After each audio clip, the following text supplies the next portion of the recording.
featuring Henrique. Welcome to This Age Conversations.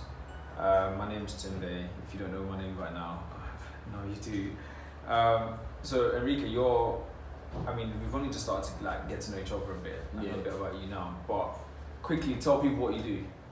I'm an artist, filmmaker, photographer, poet. Spoken word artist. Okay, cool. And my first question to you is what are you passionate about? I mean, you've mentioned filmmaking, you mentioned artists, you've mentioned poet, but what are you actually passionate about? That's a hard question. I'd say. Right. So philosophy, in the sense of just, do you have do you read about philosophy or? I mean, yeah, I do, but when I say philosophy, I mean my philosophy is the reasons behind the things I see, what I live every day. So philosophy, in that sense, not really what people would define as philosophy, but what you know what I mean? I look for my own philosophies, reasons. I like thinking. I'm passionate about thinking. Okay, so you would say that's what that then links towards your creativity. Yeah, definitely. In a sense. Yeah, because all I make is more me studying the reasons behind things. Okay. Yeah, so all my artwork, I'd say, is kind of based on that. That concept of thinking about things, yeah. So, and obviously you've got your video out right now, you've got reality out. Can you tell people a bit more about that? Okay. So I mean, how did the concept come about? What kind of inspired it? Okay, so philosophy, reality is a collaboration. Is that me and my friend, we was having this conversation about how kind of not motivated people are nowadays. You know? So we thought about making a project to incentive it, to kind of stimulate people to think for themselves, or to kind of make them believe again in the things they never believed in, and the things they don't believe anymore. So this project was based on that, kind of to stimulate people to kind of think for themselves. So you were both having a conversation and you were looking at, the dynamics of the youth, I guess, kind of people in your age group, or just generally people in general. Yeah. And you wanted to make something that would kind of stimulate and inspire them to think for themselves. Is that linked to media?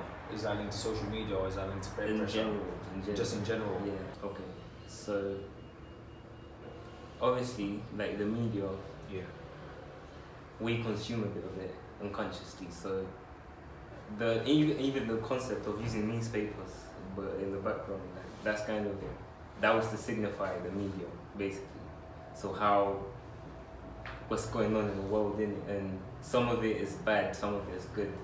Some of it might put you down, some of it might motivate you, but do you know what I mean? I would say more of it might put you down, but okay. Yeah, exactly. Yeah. So in the newspapers, obviously, there's good things, there's bad things as well. But obviously, and also the fact that I'm not wearing any shoes or any socks or anything, that was to kind of signify how I'm in contact with the reality. I'm kind of talking about what's going on, and so you can feel you actually can feel yourself connected to reality whilst you kind of I guess talk about it. But obviously you do it in a creative way. Okay, cool. The project's on Vimeo, I understand, right? Yeah, it is. Is that the only platform? So why Vimeo? Why not YouTube? To be honest, we already have Vimeo. Me and her, we had Vimeo accounts, and that's where we see films and short films, and that's where people take it more seriously rather than YouTube.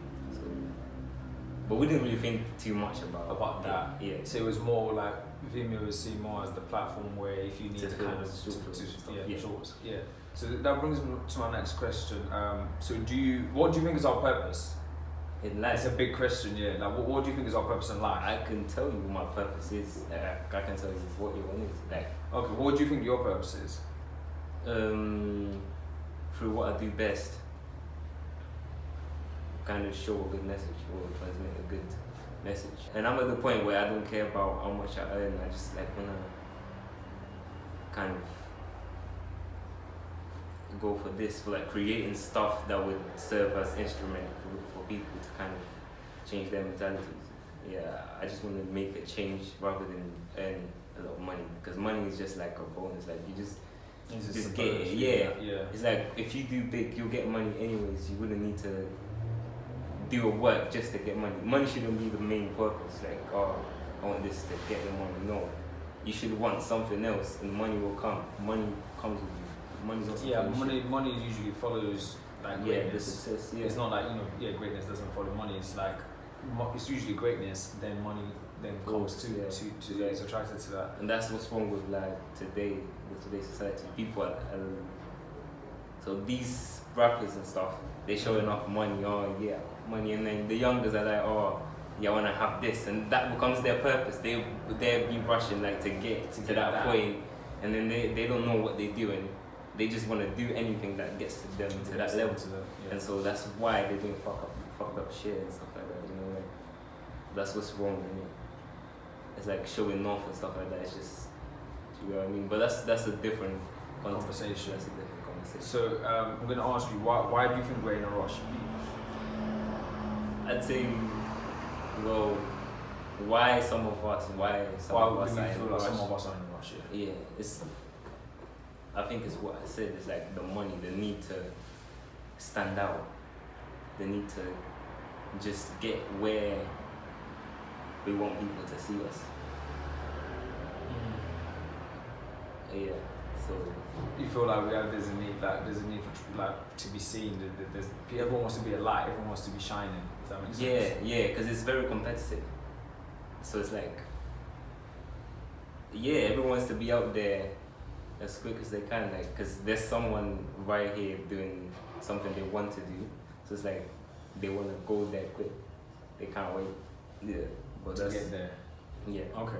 Cool. But you only feel this rush if you only like you're only in a rush if you're not doing what you like. I'd say that's my opinion. Isn't it? It's kind of linked to purpose, isn't it? Yeah. Like when you don't know your way, then you're in a rush. Yeah, but if you know what you're meant to be doing, or if you trust your own process and stuff, you have a vision in your head, I guess in a way it's easier for you to kind of maybe be like slower with how you kind of what you chase after. Another quick thing I'm going to ask you about, right, is one thing I've noticed, and you mentioned earlier when you came in, is that you shoot like with film as opposed to with digital. Like, what's the thoughts on that? What reasons are for that? I feel like first I'm gonna talk about, like, obviously I can only afford film right now, innit?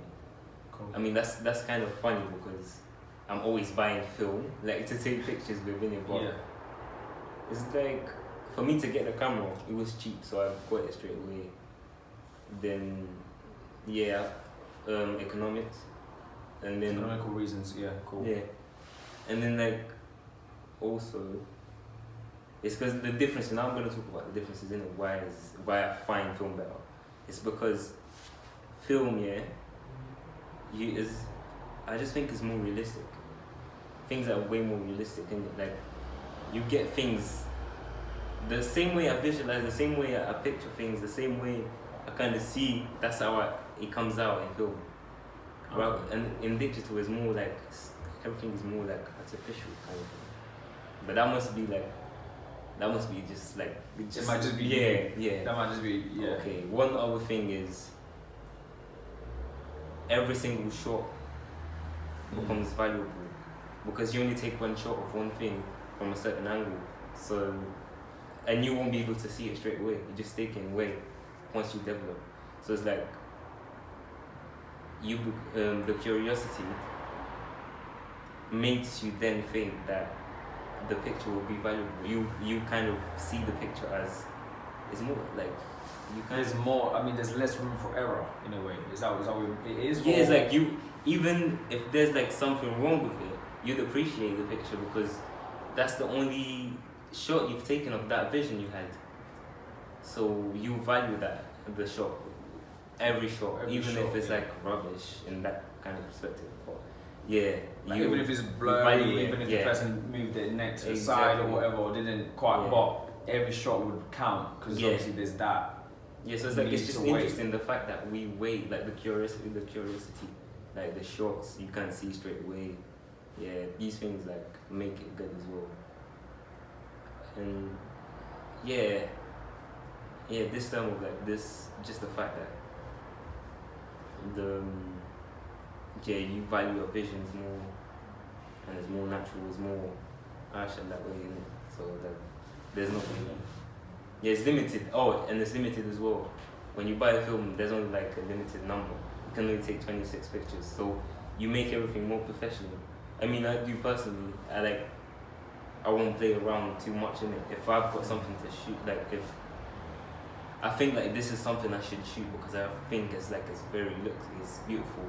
I'm gonna shoot this. I'm not gonna just mess around like with digital. It's like practice because with digital, you would practice maybe like 5 or 6 shots before you actually and you tweak the settings or whatever. But film, you can't afford to. And you still shot like extra ones, just in case. Just in case, like yeah. With film, is more like you ride or die. It's like you do it and you don't do it, kind of thing. And if it comes out good, in that perception, you keep it. It's more serious, I'd say. But in one way, like specific shoots I have, this is like when I'd prefer to have film, digital, but more conceptual shoots, like where I'm trying to actually get certain details. Is speak with film, because it's like you don't know if that's standing out. What you want to stand out might not be standing out. So it's like that's fucked up in like certain like photo shoots. That might be peak, but apart from that, film is better. Film is more realistic. It's more real. It's real. It's more real. Yeah. And you learn as a photographer as well. You learn a lot by shooting film, as opposed to digital. And also you need to take risks as well. Okay. Because like even if you think it's gonna come out dark, but you still have that vision right there, and you're not gonna come back there. You still have to take the risk of taking it, like even if it comes out. Okay, I'm also gonna ask you quickly about your transition, right? You mentioned earlier that you lived in Manchester, that's where you kind of grew up. Yeah. So how have you found that the transition from Manchester to London? Like, can you just tell me about the difference? What is it like? Definitely, like one of the things I noticed was people are more open. What, here? Yeah, like people are more like, I mean, I was young as well, innit? Like, so the people I used to surround myself with, they weren't as open anyways, do you get what I mean? But there's more creatives in London, obviously, there's more diversity, especially, diversity. When I was in Manchester, I used to live in Oldham, used to see, like, there's more Asian people. So it's like, I didn't used to see as much diversity as I see here. Here, there's so much diversity. Culture. So culture, it wasn't very diverse in terms of that. There and here, there's more creative people, more people that take art seriously. But there are also people that just do it because it's the trend, and like all people know this is the new thing. So let's just try it out. Yeah, a lot of people think like this, but there are also creatives out here. So he allowed me to meet other creatives. So, on a more personal level, like more personal to yourself, how would you say you've found that transition? Because I guess like diversity is more, it's more like, okay. It was eye-opening because like things I've never been allowed to see there, I've been allowed to see here. But I think that has to do with my growth as well, like as a person, like my age as well. It's like, obviously I was 15, 14, 13, like when I was there. And obviously there are things that I didn't go out as much. So it's like, I don't think I would still realize the things I've realized here if I was the same age I am right now. But if I was there, I don't know that. But I'd say like the diversity, I've been allowed to see things. I've been allowed to experience diversity. Would you say being in London has also allowed you to grow a bit more? You've grown, obviously, generally your age, but Yeah, in Do you terms feel of like if you were remember still what- in Manchester, like, do you feel like you would know what you know now? I think I wouldn't have taken art seriously. If you were still out there. Yeah, because there wasn't no one I could kind of look up to in that In way. that sense. Okay. Yeah. In person, because I used to watch like videos and stuff like that still, but not take it to Not practice. personal, like, yeah. Yeah. So, but here I actually met teachers, tutors and stuff like that would kind of. But then again, in college, I never went to college there. I could have met, but yeah. But London has made me realize a lot of things.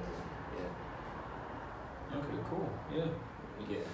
I feel like, I'm just going to talk about the tech world quickly, right? I feel like artificial intelligence is one of the next big things. So AI. And I feel like virtual reality is something else that's going to be big in the next few years. So that's why I'm posing that to you. Do you see anything? Is anything you've been when I say paying attention to? Everyone wants to be a preacher. I mean, like everyone wants to kind of be like woke. Like everyone wants to like beg for that image of I'm conscious of this, I'm conscious of that, like conspiracies and stuff like that. Like everyone wants to, because that's like the position that I'm intelligent. Like everyone wants to be. It's like that's like the new cool position. Yeah.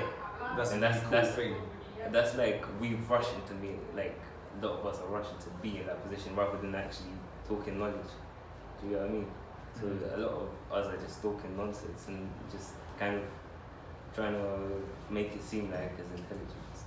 Yeah, that was what I was trying to say. Okay, so people are kind of passing opinion as intelligence. People might have an opinion on something, but then because the new thing is like to appear to be woke, that's like the new thing. Yeah. Then something that before would have been seen as just like as an opinion, in my opinion, but it's now like I actually know this, or I've researched into this, and this is what's going on. Like it's more being passed as factual. And the thing is, when they do this, they just show the opposite. Because like when people are like this, so trying so hard to like be the right ones, they end up showing that they're ignorant in a way that they don't respect others' opinions. Like they just know this is not that. Do you know what I mean? They try so hard for this. Like, everyone's just like I'm right and you're it's wrong. outstanding, like the ignorance. I think Denzel, he had a quote. I'm not even sure if it's a real quote because that's another thing, isn't it? Like you see these things online now, and you have to be careful what you take as gospel. Yeah, that's why because someone would quote this person, and then you're like, and it would sound so good, right? But you're thinking, did he really say that though? Because like it's quite difficult. But he said something along the line of like the way the media works now is like if you're if you're reading the newspaper, or the media, whatever, watching TV, watching the news, you're probably misinformed. If you're not reading it at all, you're probably, not informed. So like whatever it is that you do, like however way it is, you're kind of screwed in either way. So it's almost like if you're watching the news 24/7, whatever, they're probably giving you like all types of like fake news, And if you're not watching it, then that's the thing. Remember when I told you about Twitter? Like I can find the most negative stuff there, but that's the thing. You just consider everything, but then you take considering. So even if you get a bad, someone talks about your work, but says like a very bad thing, you consider what they say, but you don't actually listen. You don't change your opinion. You don't replace your opinion with that. You just consider it and think, just consider like what's given, and then think it in your own way. Because if you consider it, you just deepen, like see if that really makes sense to what you've lived, for your experience of life. You would know what makes sense, and if that doesn't make sense, then don't actually take it. Don't own the same opinion. So you almost have to become a filter. Yeah, it's like you take everything, like you consider everything. Yeah, but you also have to. Obviously. Have you read the 48 Laws? You haven't read that? Okay. I think that would be something interesting for you to read. Because it said something I learned. It's not necessarily disagreeing with what you're saying, but is that kind of there's one of the laws that says listen to everyone but decide alone kind of thing. Yeah, that's exactly that kind of concept. Yeah, like take it all in, but then in the end, always make sure your decision is what comes from you. That's why I love the word considering. Considering just means like take, like you know, doesn't mean actually take it, but it's like put it there, put it there, like yeah, put it on the table, but don't use it. Don't use it in the table, and then when you're checking, when you're reflecting, you've got this on the table, so you have like you're considering that. After the reflection, what you take is what defines you. When did you fall in love with your craft? Like, you know, where, and you know, who supported you through it? Like, when did you first fall in love? Like, you know, I'm guessing this might go back to like maybe like a your sketch parents. or like Yeah, like just sketching and stuff. Like, when did you, like, who really got you into that? I'd say influences, yeah. My dad, because I used to like back then, yeah. My dad was the first person I've seen sketching, you know, and doing it with passion. Yeah, I've seen my dad do it, and then obviously he stopped living with me. So it's like that's when I actually kind of forgot about that. But then when I like got to do lessons in primary school and stuff like that, drawing, I used to enjoy doing that. You get what I mean? So it's like, and then when I went to secondary school, I just realized I was good at it. People always used to tell me, "Oh, you're really good at drawing and stuff like that." Like I've been the best ones in like classes and stuff like that. So obviously it's not hard to realize, you know, that now I like doing this as well. When you like something, you just know you like it. You just know you like it, yeah. So you would say like you fell in love with it essentially when you sort of again we go back to observe, considering, reality. These are like, you've had a few words that kind of like, you know, recur through the old like the highlights and stuff, right? But so you would say through your observing, which you still do now, like you would say that's how you kind of then fell in love with it. Yeah. And then once you start to then practice, it just then became like second nature to you, I guess. Like anything. But only recently I've realized I can. You actually know now I'm sick. I can no. Only recently I've realized I can use my like this gift I have, like this kind of talent to create something that would impact other people. Only recently I realized that. Yeah, so before, what would you say you did it for? You did it more for, I don't know, fun? Or yeah, it was just more for fun? Yeah, it wasn't serious? Yeah, literally. So before it was very competitive. I was just competitive for no reason, you know what I mean?